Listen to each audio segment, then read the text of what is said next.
I've made it to my happy place, y'all. Look at this.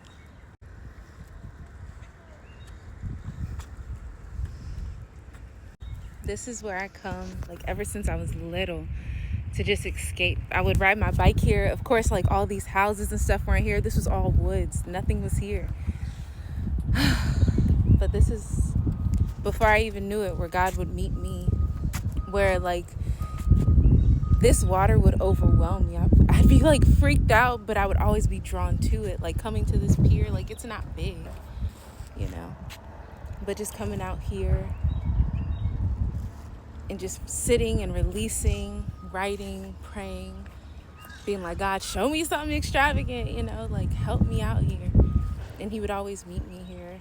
And this sea used to feel so overwhelming, and I would think, like, I would kind of, like, be paralyzed with fear, but like I said, be drawn so deep into it that I would, like, sit here and be like, yo, what if this pier just breaks? What if it's not solid?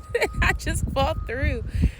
But, like, God would overwhelm me with his peace, because one thing, like, when you're healing, sometimes you're going to feel overwhelmed. A lot of the time you're going to feel overwhelmed by your pain, by your emotions, whatever that may look like. And just like this sea, like, look here, I'll turn this way. Just like this sea, you see how vast this is? It's huge, and it goes miles. Like, I believe, like, if I was to keep looking over, I'd be able to see Maryland. And right now I'm in Virginia. So it's like, wow, I can see into another state right now. I can see to a whole nother side. And that's like what the sea is. A lot of the time it's overwhelming. But if you know how to swim, if you know how to navigate the waters, if you're trained in it, you know what I'm saying? Like, it's not overwhelming to you because you're prepared for it. Even in the severity of my emotions, he always showed up for me. And when those emotions were overwhelming me, he overwhelmed me with his presence. So the emotions faded, you know what I'm saying? Like, and he overwhelmed me. And what he had in his reality for me took over. So I'm no longer afraid to come out here and sit and ponder, because I know God's reality. Like, if I was to fall, I can swim.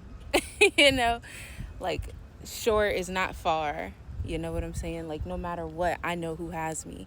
My God is so extravagant, even in my disobedience. You know what I'm saying? Just like Jonah, he'll send something. He'll send a fish to come and swallow me up to save my life. My God, no matter what bed, no matter, whew, no matter what bed I make, no matter, whew, if I was to make my bed in hell, God would come and get me, because he loves me that much. He died on the cross for me. There's no mistake too big. There is no hurt, no wound too wide, too open, too deep that he can't step in and heal. There's no wound that he's not that he's not able to heal, not able to step into, not able to give you his reality, his overwhelming reality over anything else. And that gives me peace. Just like this water gives me peace, it gives me reassurance of no matter how big, I can take it. You know what I'm saying? Like, I can take this, because my God is true. My God will come through for me each and every time. So this water doesn't scare me, because my God is bigger than this water. He created this water. My God is the creator of the universe. My God can do all things. I have a big, big God. A big, big God. I'm on this health journey, as y'all know. That's a part of my healing process, is I'm trying to get my health and fitness back, because when you're healing, that's very important too.